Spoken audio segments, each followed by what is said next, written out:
I don't know, Doc. It just feels like no matter what I do or where I am, I can feel its presence lurking around me. And I know it's there, watching me, just waiting for the right time to strike. I can hardly get any sleep. It's really driving me nuts, and I don't know what to do anymore. I see. That sounds tough, I guess. Are you even listening to what I'm saying? I see. Very tough indeed. Look, I don't think you understand the gravity of this situation. That thing is hunting me, and I can't... Look, it's over there.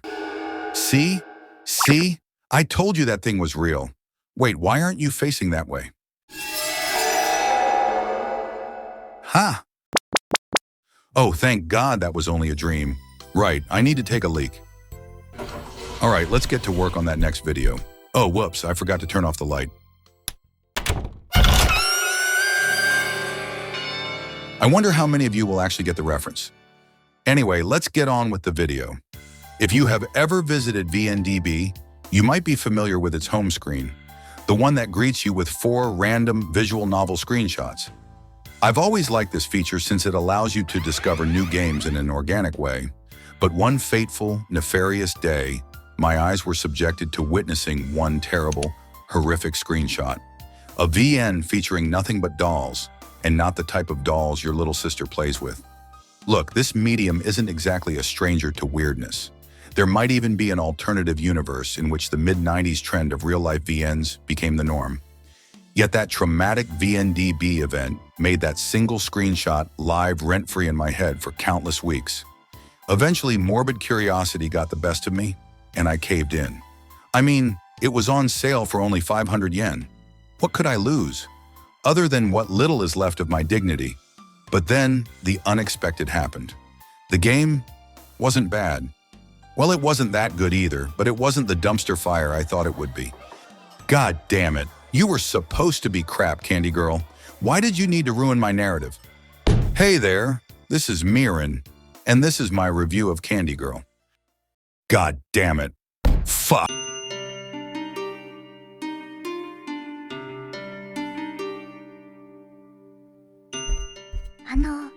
運営の邪魔なんだけど。 Not now, Akari. Can't you see I'm busy indulging in my own misery? ストーリー。 Ouch. Damn, she didn't hold back there. Okay, let's actually review this thing. The game starts with the protagonist waking up at noon on his day off after overworking the previous night. You are then presented with what seems to be a meaningless choice.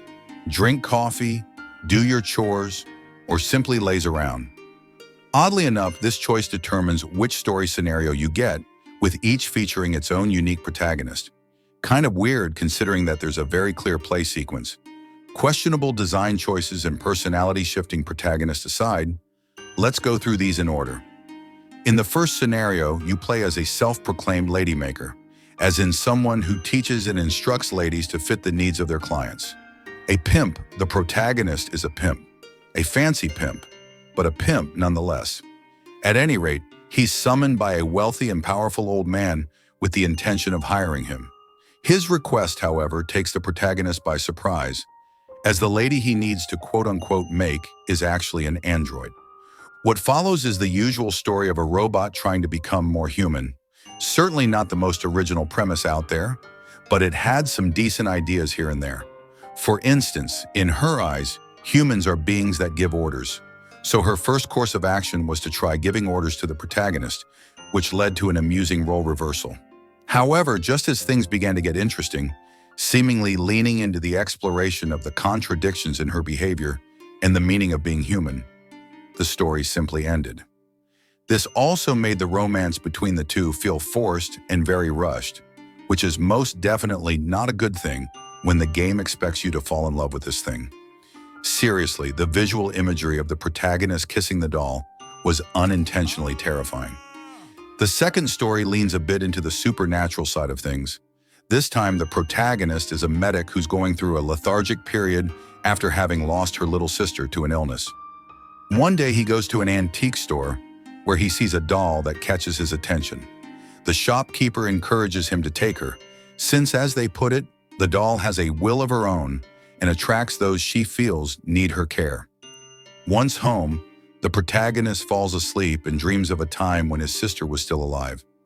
After waking up, he's perplexed not just by how vivid the flashback felt, but also by the fact that it was a fabricated memory. I found it interesting how this second approach changed from the doll being an android to being, well, a doll. It kind of gave me the impression that the game would explore multiple narrative contexts where featuring such characters would make sense. In the end, that wasn't really the case, but I can see some potential in this idea. Anyway, as for this second story, I thought it was competently told, but in terms of depth, it was on the same level as the first one.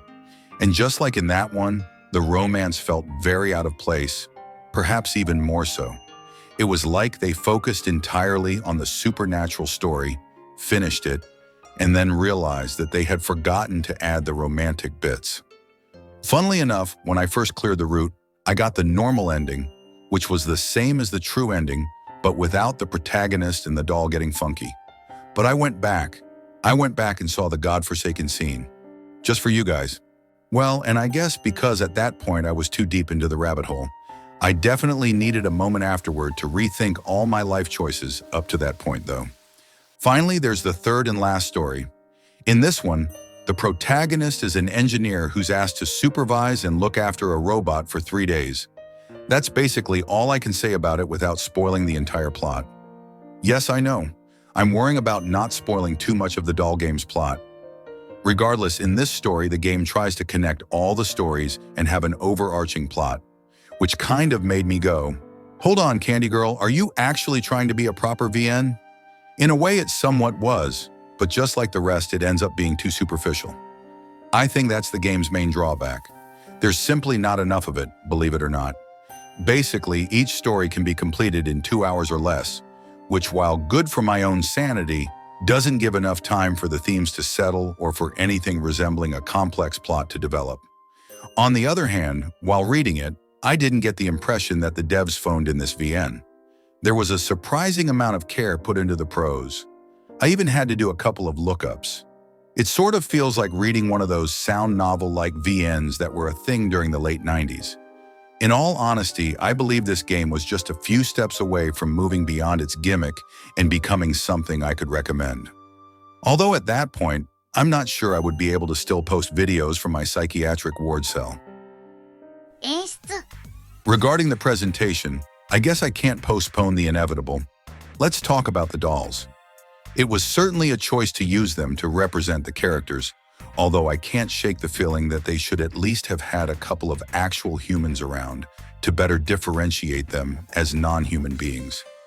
Obviously, from a purely objective point of view, you can clearly tell what they are.